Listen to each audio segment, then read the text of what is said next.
France में क्रांतिकारी विरोध की शुरुआत किन परिस्थितियों में हुई? इसके कई कारण हैं।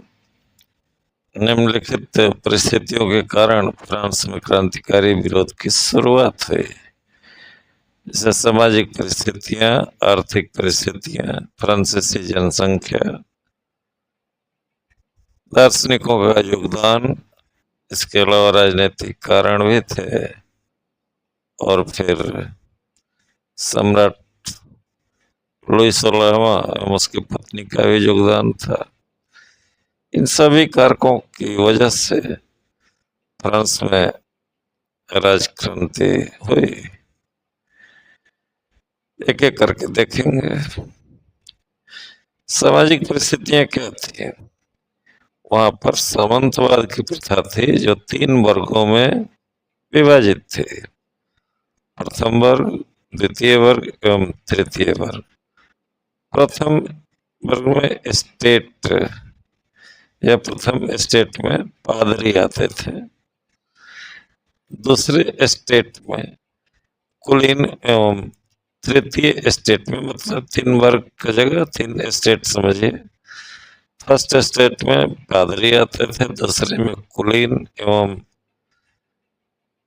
थर्ड में व्यवसायी, व्यापारी, अदालती कर्मचारी, वकील, किसान, कारीगर, भूमिहीन मजदूर एवं नौकर आते थे।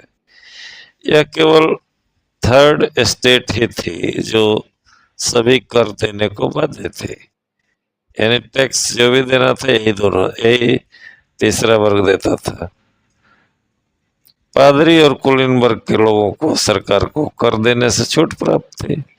सरकार को कर देने के साथ साथ किसानों को, चर्च को भी कर देना पड़ता था। यह एक अन्यायपूर्ण स्थिति थी जिसने थर्ड स्टेट के सदस्यों में असंतोष की भावना को बढ़ावा दिया। आर्थिक परिस्थितियां क्या थी? सन 1774 ईस्वी में मोबू राजवंश का लुई 16वां फ्रांस के सिंहासन पर बैठा और उसने ऑस्ट्रिया की राजकुमारी मैरी एंतोइनेट से शादी की। सत्तारूढ़ होने पर उसे शाही खजाना खाली मिला। सेना का रख रखाव, दरबार का खर्च, सरकारी कार्यालयों या विश्वविद्यालयों को चलाने जैसे अपने नियमित खर्च निपटाने के लिए सरकार कर बढ़ाने पर बाध्य हो गई।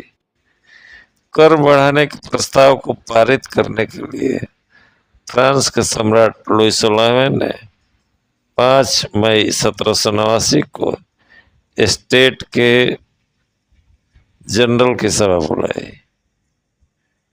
प्रत्येक स्टेट को सभा में एक वोट डालने की अनुमति दी गई।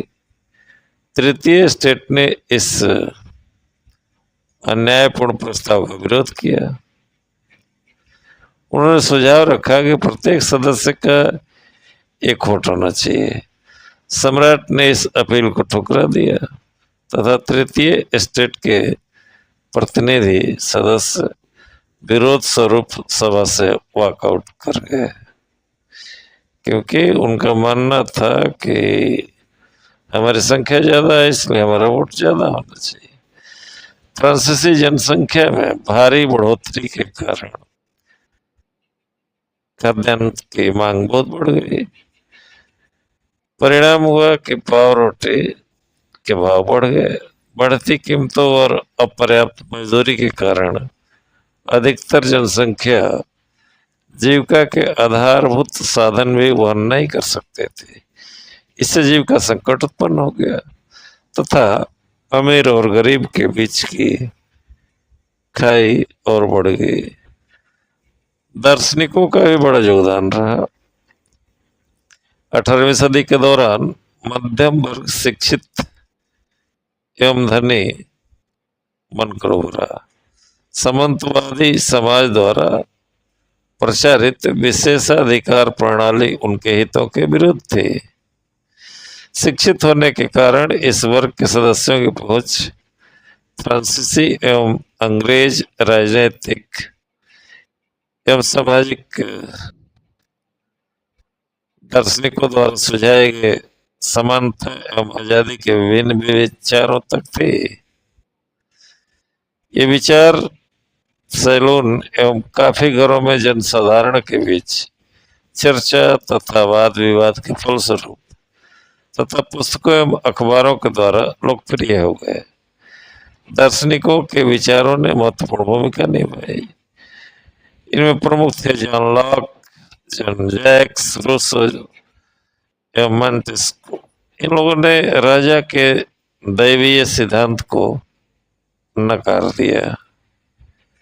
राजनीतिक कारणों में देखें तो थर्ड एस्टेट के प्रतिनिधियों ने मिराबियो एवं आवेसिये के नेतृत्व में स्वयं को राष्ट्रीय सभा घोषित कर दिया एवं शपथ ली कि जब तक वे सम्राट की शक्तियों को सीमित कर रहे व अन्यायपूर्ण विशेषाधिकारों वाली सामंतवादी प्रथा को समाप्त करने वाला संविधान नहीं बनाएंगे, तब तक सभा को भंग नहीं करेंगे।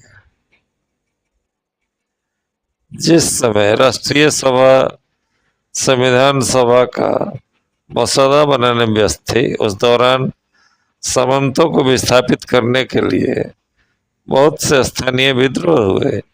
इसी बीच खाद्य संकट गहरा गया तथा जनसाधारण का गुस्सा गलियों में फूट पड़ा। 14 जुलाई को सम्राट ने सैन्य टुकड़ियों को पेरिस में प्रवेश करने का आदेश दिए।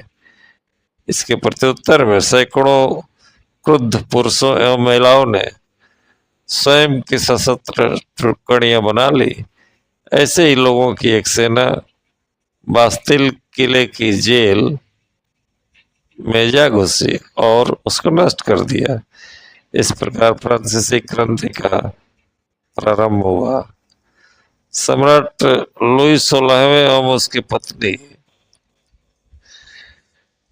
मेरी एंतोनेट ने अपने विलासितापूर्ण जीवन एवं खर्चीले तौर तरीकों पर काफी धन बर्बाद किया।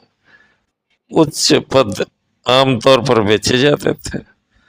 पूरा प्रशासन भ्रष्ट था और प्रत्येक विभाग के अपने ही कानून थे। किसी एक समान प्रणाली के अभाव में चारों ओर भ्रम का वातावरण था। लोग प्रशासन की इस दूषित प्रणाली से तंग आ चुके थे तथा इसे बदलना चाहते थे।